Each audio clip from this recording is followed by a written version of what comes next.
ఒకసారి పార్వతీ మాత తన ఇద్దరు పుత్రులకు ఎంతో ప్రేమగా భోజనం తినిపిస్తుంటుంది.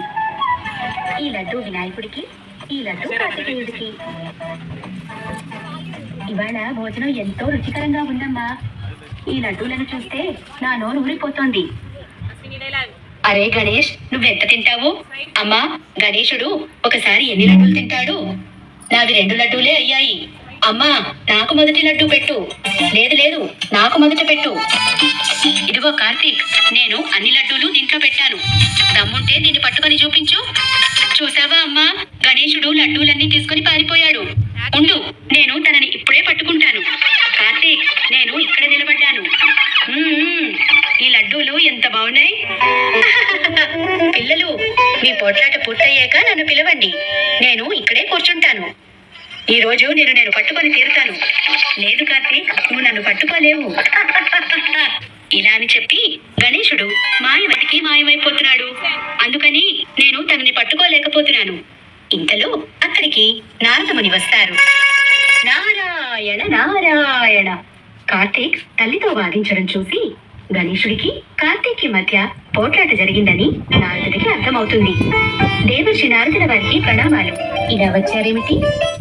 మాతా పార్వతి, మీకు ఈ దివ్య ఫలాన్ని ఇవ్వడానికి వచ్చాను. ఎవరైతే ఈ ఫలాన్ని తింటారో వారికి అమృతమయమైన అతుల్యమైన బుద్ధి లభిస్తుంది. ఇద్దరు కలిసి ఈ మాటలు విన్న గణేశుడు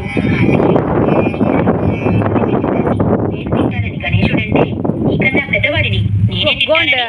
అదే పిల్లలు, దెబ్బలాడుకోవడం ఆపండి. నాకు ఇద్దరు సమానమే. లేదమ్మా, ఈ ప్రశ్నకు నాన్నగారే సమాధానం ఇవ్వగలరు.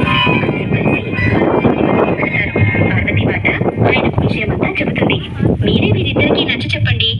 నాన్నగారు, మీరే చెప్పండి. నేను కార్తీక్ కన్నా పెద్దవాణ్ణి, అందుకని ఈ ఫలం నాకే దక్కాలి. చూసారా, ఇద్దరు నేను పెద్దంటే నేను పెద్ద అని దెబ్బలాడుకుంటున్నారు. నారదముని, మీ వద్ద ఈ సమస్యకు పరిష్కారం ఉంటే చెప్పండి. నారాయణ నారాయణ. ప్రభు, ఈ సమస్యను పరిష్కరించడానికి నా దగ్గర ఒక ఉపాయం ఉంది. మీ ఇద్దరికి ఒక పరీక్ష పెడతాను. దాంట్లో ఎవరు గెలిస్తే వారే ఈ ఫలం పొందడానికి అర్హులు. వారే మీ ఇద్దరిలో పెద్దవారిగా గుర్తించబడతారు. ఎలాంటి పరీక్ష నారదముని? మీరిద్దరూ భూ ప్రదక్షిణ చేసి రావాలి. మొట్టమొదటిగా ఎవరైతే భూమి చుట్టూ 3 ప్రదక్షిణలు చేసి తిరిగి వస్తారో వారే విజేతగా ప్రకటించబడతారు. వారికే ఈ ఫలం ఇవ్వబడుతుంది. నాకు ఈ పందెం అంగీకారమే. ఇదే సరైంది. అయితే నేనే విజేత అవుతాను. అమ్మా, నాన్న, నన్ను ఆశీర్వదించండి. నువ్వు విజేత ఎలా అవుతావు? గణేశుని వాహనం ఎలుక, నా వాహనం నెమలి. నా వాహనం యొక్క వేగం నీ వాహనం కన్నా ఎంతో ఎక్కువ. తర్వాత తన వాహనమైన నెమలి ఎక్కి ఎగురుకుంటూ అక్కడి నుండి వెళ్ళిపోతాడు. ఇంతలో ఎలుక వచ్చి, ప్రభు, నేను నెమలిలాగా వేగంగా పరిగెత్తలేను. మరి మనం విజేతలం ఎలా అవుతాము? మనసులోనే ఆలోచిస్తాడు. నా వాహనమైన ఎలుక వేగంగా పరిగెత్తలేదు. ఎంత వేగంగా వేరే ఏదైనా ఉపాయం ఆలోచించాలి. ఇంతలో అతనికి ఒక ఆలోచన వస్తుంది. మనసులో నవ్వుకొని, మూషికమా, నువ్వు చింతించకు. మనం వేగంగా పరిగెత్తవలసిన అవసరం లేదు. అమ్మా, నాన్న, దయచేసి మీరిద్దరూ కలిసి కూర్చోండి. నాయన గణేశ, నువ్వు భూప్రదక్షిణ చేయడానికి వెళ్ళవా? నువ్వు పోటీలో పాల్గొనడం లేదా? పార్వతి, మన ఇద్దరు పుత్రులు చాలా తెలివైన వాళ్ళు. గణేశుడు ఇలా చేస్తున్నాడంటే ఏదో ఆలోచించే అయి ఉంటుంది. గణేశుడు చేతులు జోడించి శివపార్వతుల చుట్టూ ప్రదక్షిణ చేస్తుంటాడు. గణేశుణ్ణి ఇలా చూసిన శివపార్వతులు, నారదుడు ఆశ్చర్యపోతారు. బాలగణేశుడు ఏం చేస్తున్నాడా అని ఆలోచిస్తారు.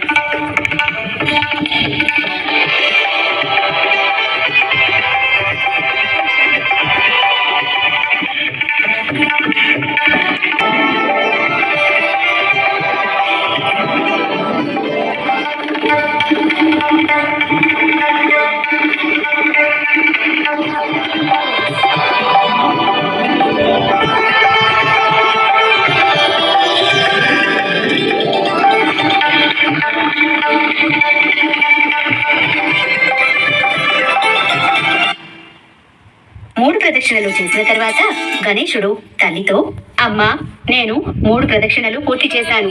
నాకు ఆ పండు ఇవ్వరా? కానీ నాయనా, నువ్వు మా చుట్టూ కదా తిరిగావు. నువ్వు భూలోక ప్రదక్షిణానికి వెళ్ళనే లేదు. నువ్వు గెలిచావని మేమెలా చెప్పగలం? భూభ్రమణం కోసం నేను కైలాసం విడిచి వెళ్లాల్సిన అవసరమే లేదు. వేద పురాణాల ప్రకారం మాతాపితల చరణాల వద్దనే ప్రపంచం మొత్తం ఉంది అని చెప్పబడింది. మాతాపితలే వారి పిల్లలకు ముల్లోకాలతో సమానము. మీ చుట్టూ ప్రదక్షిణలు చేశానంటే దాని అర్థం ప్రపంచం చుట్టూ ప్రదక్షిణ చేశానని, ఇంకా పందెం పూర్తి చేశానని. నాయనా గణేశ కుమార, పార్వతి, వేద పురాణాల ప్రకారం గణేశుడు చెప్పింది నిజం అంటాడు పరమశివుడు. అందువల్ల గణేశుడే ఈ పోటీలో విజేత అంటాడు శివుడు. ఇంతలోగా కార్తీక్ అక్కడికి వస్తాడు. అమ్మా, నాన్న, నేను విశ్వం చుట్టూ 3 సార్లు ప్రదక్షిణలు పూర్తి చేశాను. మంచిది నాయన, కానీ గణేశుడు ఈ పోటీలో నెగ్గాడు. ఏమిటి? కానీ నేను గణేశుడిని దారిలో ఎక్కడా చూడలేదే. నారదుడు కార్తీక్ కు విషయం అంతా వివరంగా చెప్తాడు. కార్తీక్ కూడా గణేశుని తెలివితేటలకు ఎంతో సంతోషిస్తాడు. గణేశుణ్ణి కౌగిలించుకుంటాడు. తర్వాత పార్వతీమాత ఆ దివ్య ఫలాన్ని పంచుకొని తినమని వారికి ఇస్తుంది.